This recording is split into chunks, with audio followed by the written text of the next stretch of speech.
Welcome to the Genius Factory. Enjoy the video. You start by confirming what kind of home control your phone uses, because the method depends on buttons versus gestures. Once you know the Android version, enable developer options when required and backup launcher settings so you can revert. Install a trusted launcher or a remapping app like Button Mapper.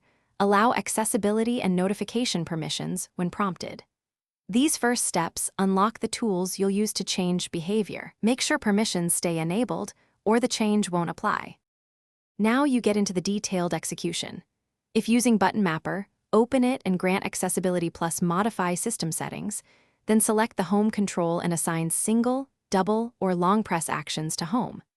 If you prefer a launcher, go to Settings, right arrow Apps, right arrow Default Apps, right arrow Home App, and choose the new launcher.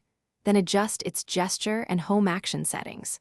Because launchers can change wallpaper and icons, make sure you customize gesture behavior to match the home button action you want. To finish, test the home button in multiple contexts and confirm single, double, and long press behaviors work the way you expect. If something fails, toggle the app's accessibility permission, restart the phone, and regrant Modify System Settings.